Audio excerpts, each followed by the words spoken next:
Bonjour, je suis Emma, la maman de Chloé et de Aaron. Vous pouvez me retrouver sur mon compte Instagram, le combat de Aaron.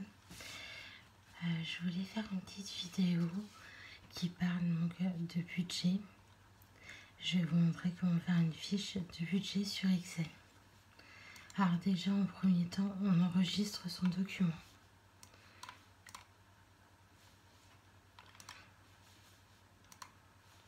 Donc on va faire un dossier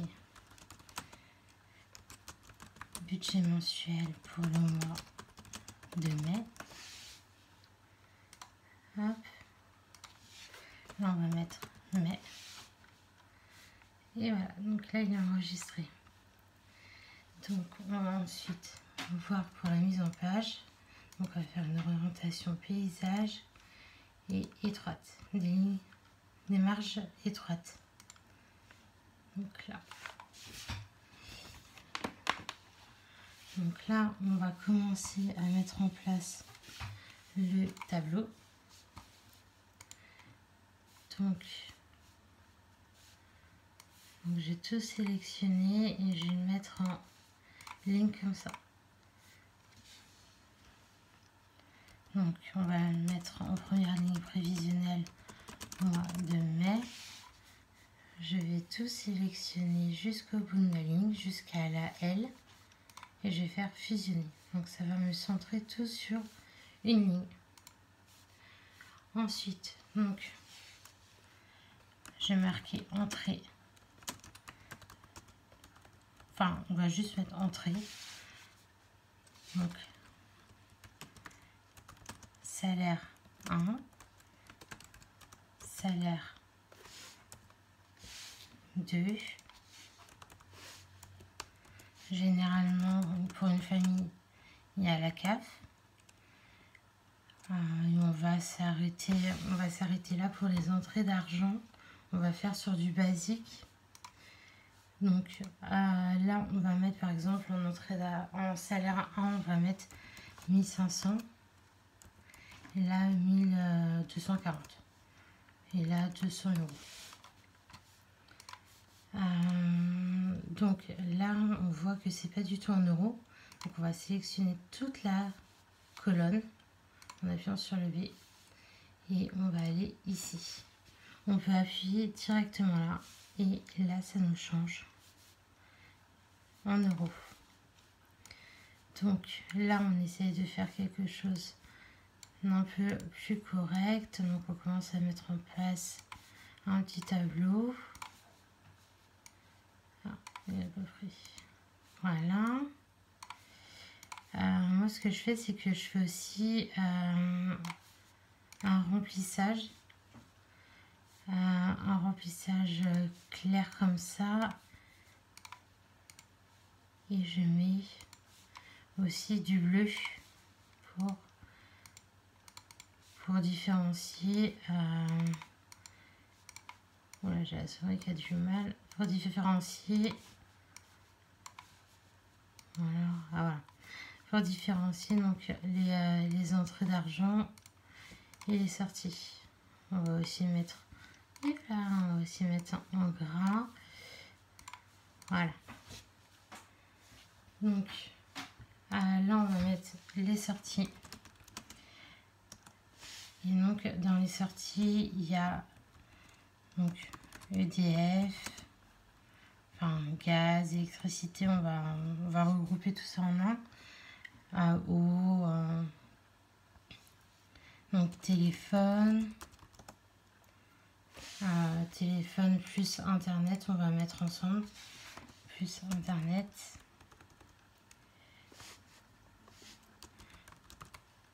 Internet, donc là ça rentre pas dans la même case.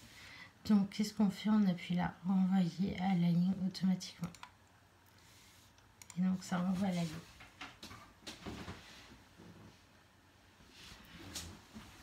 Ensuite, donc là on va mettre au début toutes les dépenses qui sont fixes, qu'on ne peut pas changer. Donc il y a quoi d'autre? Il y a éventuellement les crédits, l'assurance voiture, Donc là, pareil, c'est trop grand. Donc, on peut faire ça. Et après, on améliorera le tableau. On peut mettre quoi d'autre? Assurance maison.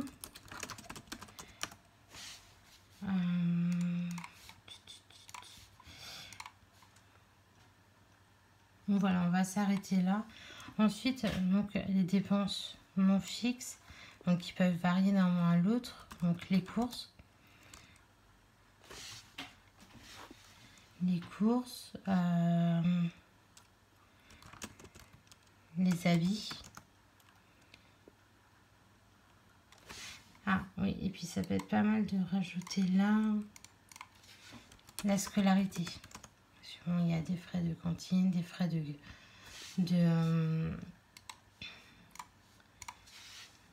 donc là, babysitter aussi. Donc pour la scolarité, ça prend en compte donc, les frais de garde, je veux dire d'études, de cantine, garderie, enfin tout ça quoi. La babysitter.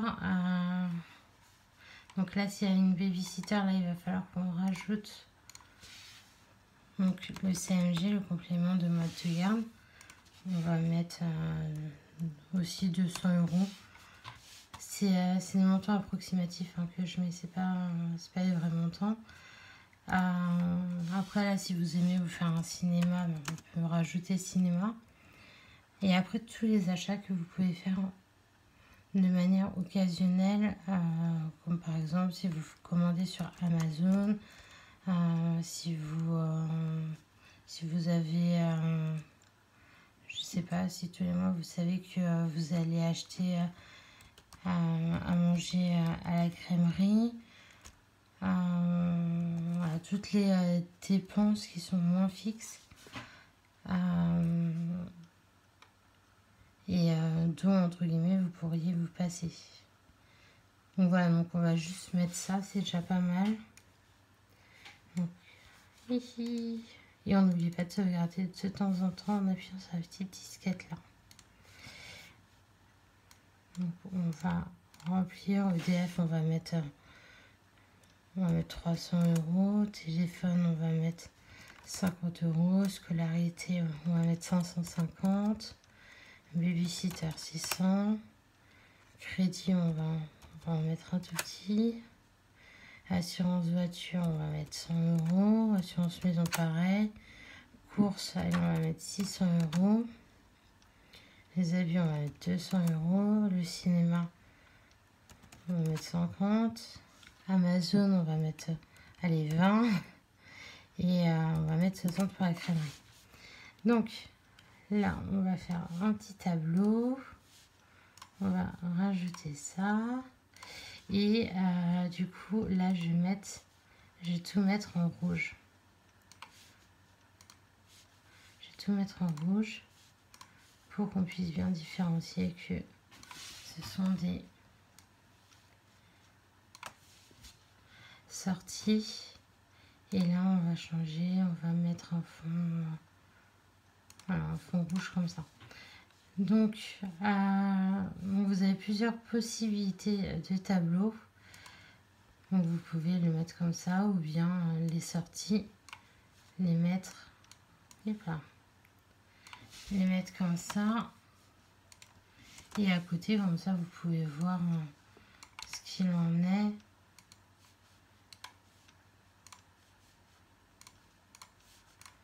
Voilà, comme ça, si là ça vous plaît plus, de les voir côte à côte, vous les voyez. Moi, je préfère comme ça. Au niveau donc, des dépenses qui peuvent varier d'un mois à l'autre, j'aime bien aussi changer comme ça de couleur. Pour me dire, là, effectivement, ça peut varier. Donc ça peut être intéressant de changer de couleur. On voit que c'est différent. Peut-être pas prendre du bleu comme on l'a pris pour une autre couleur, mais voilà, on peut aussi rajouter médecin. Comme ça varie, mais du coup là dans le mois il faudra rajouter un remboursement médecin. Donc on va dire 25 €. Donc là, voilà. Donc là, le tableau, il est tout petit. Donc ce qu'on peut faire, c'est qu'on peut augmenter donc la taille pour que tout tienne en une seule ligne. Et que ça soit un peu plus sympa à regarder. Là, on peut le décaler par là. Voilà, donc ça fait un tableau pas mal. Là, on peut éventuellement le souligner pour les entrées et les sorties. On peut aussi modifier donc l'écriture en fonction de ce qu'on aime. Donc, je vais mettre en Arial et du coup là ça rentre plus. Voilà. Donc là on voit bien que tout est aligné. Donc là ce qui va être intéressant à faire, c'est de faire un total de toutes nos dépenses. Donc là, voilà.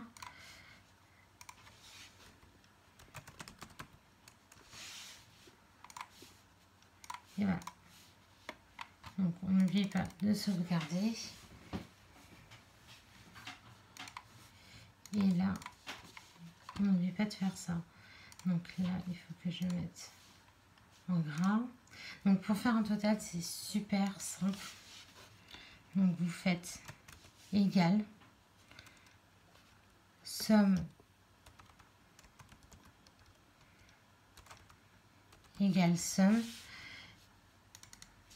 Vous sélectionnez la première ligne, vous relâchez le bouton et vous sélectionnez tout le reste de la colonne. Et donc là, ça me donne 3165. Là, on refait la même chose, égale somme. Je sélectionne la première ligne et je relâche. Et je sélectionne tout le reste de la colonne. Ensuite, là, on peut ajouter une colonne restant. Et donc, là, ce qu'on va faire égal.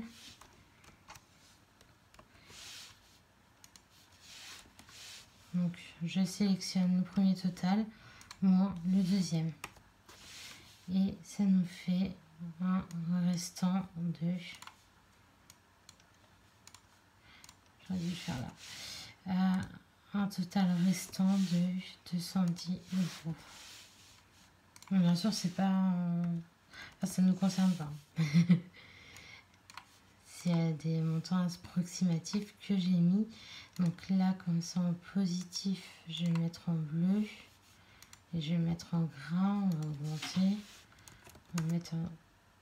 Non, on va mettre en 22. Parce que là, c'est un peu trop. On va mettre 15. Voilà, donc là, je suis en positif. Après, si j'avais été en négatif, je l'aurais mis en rouge. Là, ce que vous pouvez aussi faire dans cette colonne, que je trouve qui est bien, c'est de mettre les dates. Par exemple, vous savez que vous touchez votre paye le 25. Donc là, on va dire le 25 avril, donc le 25/04.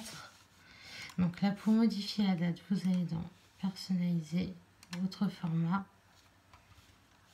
Personnaliser, on descend et c'est celui-là. Donc je valide et ça ne me fait pas celui-là. Qu'est-ce que j'ai fait? Bon, ça ne me met pas celui-là. Qu'est-ce qui se passe? 25/04/2020. Non, je pense pas que ça... Et là, ah si, c'est bon. Donc là, en fait, pour être sûr que ça soit que la date soit rentrée, vous faites défiler. Et du coup là c'est bon, ça a la rentrée, mais je sais pas pourquoi ça m'a mis autre chose. Donc là, admettons que le salaire là vous le touchiez aussi le 25/04/2020. Le CMJ, je sais qu'on touche vers le 5 du mois. On va dire le 10/05. Ah oui, du coup, c'est là qu'il me met. D'accord. 10/05, on va laisser comme ça, tant pis. Ah oui, mais du coup, il va vraiment. Ouais, donc là, il y a un souci. Je fais quelque chose qu'il fallait pas. Ah oui, j'ai mis les heures. Oh là là, pourquoi j'ai mis les heures? Donc, c'est pas les heures qu'il faut mettre, c'est la date. Donc, forcément, donc on va faire la date comme ça. Et celui-là. Donc là, c'est bon. Ensuite, donc le DF, on va dire le 2. Donc le 2/05. On va dire le 15. 15/05. On va dire pareil, 15/05. Et là, on voit qu'il y a une incohérence. Bon, on va dire pas. Là, je vais peut-être modifier. Je vais mettre le 6. On va mettre le 6 pour que ça soit cohérent. Parce que moi, les visiteurs payés en milieu de mois, c'est pas le top. 7/05. Donc le crédit, on va le mettre le 20/05. Le 20/05 aussi pour l'assurance voiture. Voilà, on va mettre ça. Donc là, je ne mets pas forcément de date pour les courses, les habits. Là, à ce niveau-là, je mets rien. Donc du coup, je mets uniquement pour... Je sais plus quel quoi j'avais mis. Pour ça. Mais je note vraiment tout là. Par exemple, si on va à la boulangerie, je vais le noter qu'on a été à la boulangerie, qu'on a dépensé 2 € ou 5 €. Enfin, je note vraiment toutes les dépenses.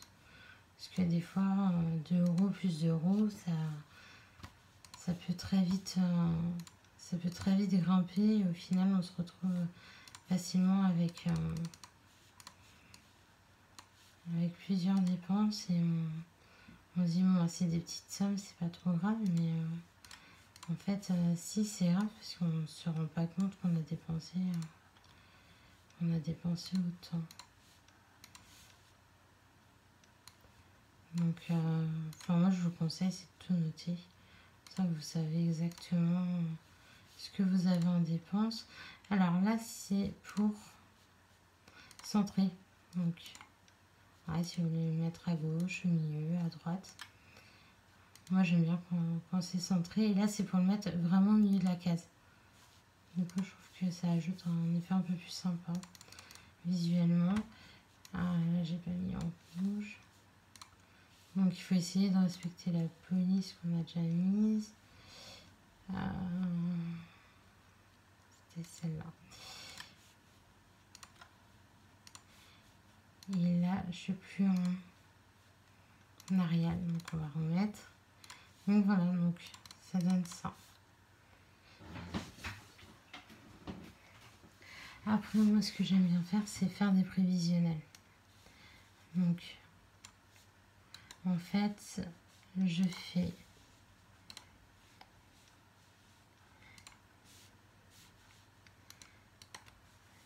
coller. Donc on remodifiera. Donc là pour le mois de mai, donc je sais que pour le mois de mai je vais avoir tout ça. Je sais aussi donc juin, donc il va falloir que je rajoute une ligne. Donc restant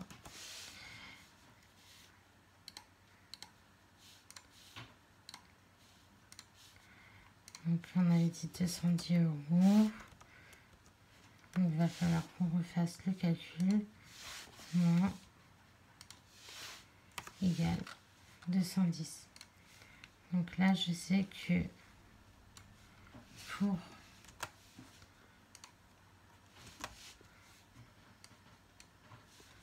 ce mois-ci, j'aurai 210 euros qui restera sur le compte. Et là, pour le mois de juin, je sais que bon, ça ne sera pas forcément les mêmes dépenses, mais je trouve que c'est sympa à faire. Par exemple, si vous voulez prévoir vos vacances et que vous voulez réserver, que vous cherchez à mettre de l'argent de côté, donc vous savez à quel moment vous pouvez le faire. Donc moi, je trouve ça sympa de le faire. Donc là, pour le mois de juillet, donc je reprends tout et je mets là.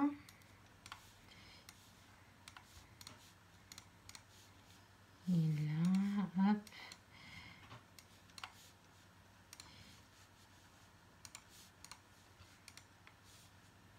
Et là, restant.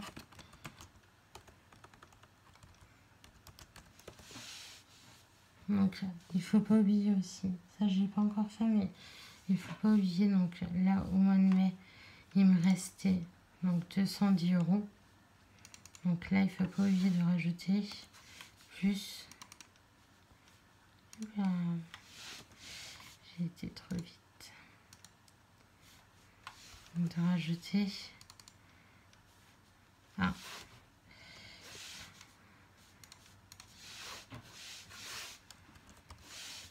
Quand j'ai copié le tableau, donc ça, et de rajouter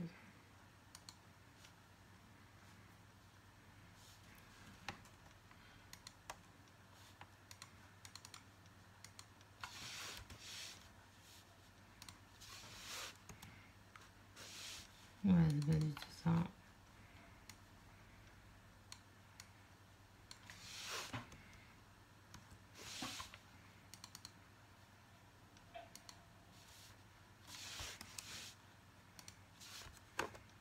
Voilà, de rajouter donc les 210 euros.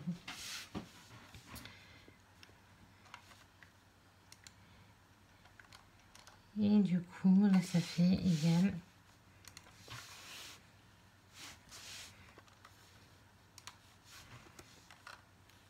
donc 420.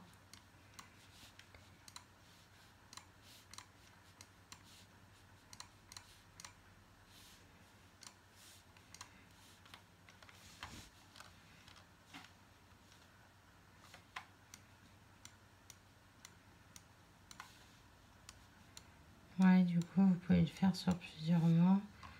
Ça pose pas de problème.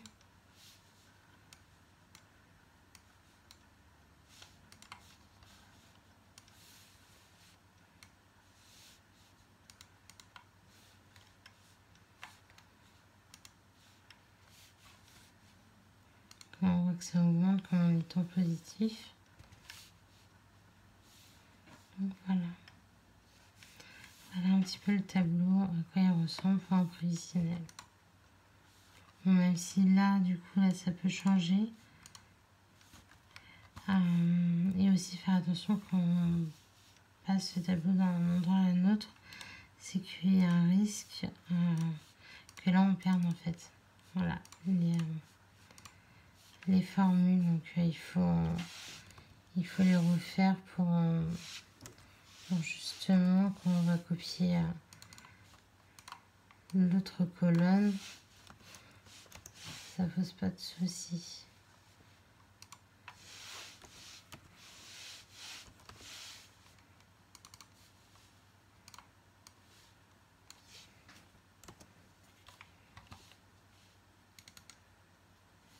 Voilà. Et là on va copier comme ça.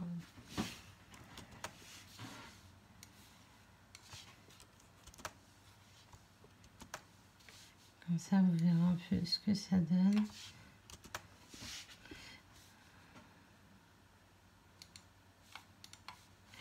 Et donc là, on voit bien que les cellules ont été correctement copiées.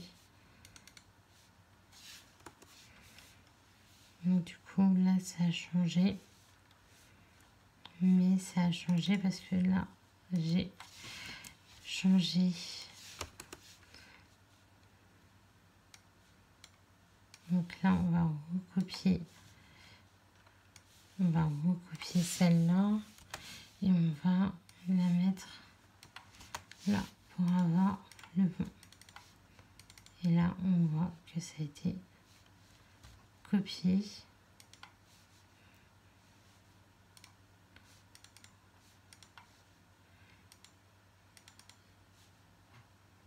Et là, ça nous a bien fait la copie ici. Voilà, j'espère que cette vidéo vous aura convenu et pourra vous aider dans l'organisation de vos dépenses. Ce qui est bien avec ce tableau, c'est qu'on peut avoir beaucoup de recul sur les dépenses à venir. Et une fois qu'il est instauré, on peut très vite changer un peu ce qu'on veut au niveau des dépenses. En rajouter, donc on peut rajouter, il faut la rajouter juste au milieu de la ligne. Par exemple, là je vais ajouter coiffeur et 100 €. Donc là, ça a changé là le montant et là, ça a changé ici. Mais il est important de l'ajouter au milieu, enfin au milieu ou du moins pas en dessous le total parce que sinon ça ne prendra pas en compte comme là les dépenses commencent de là à là. Donc voilà. J'espère que cette vidéo aura été claire. Je vous dis à bientôt. Au revoir.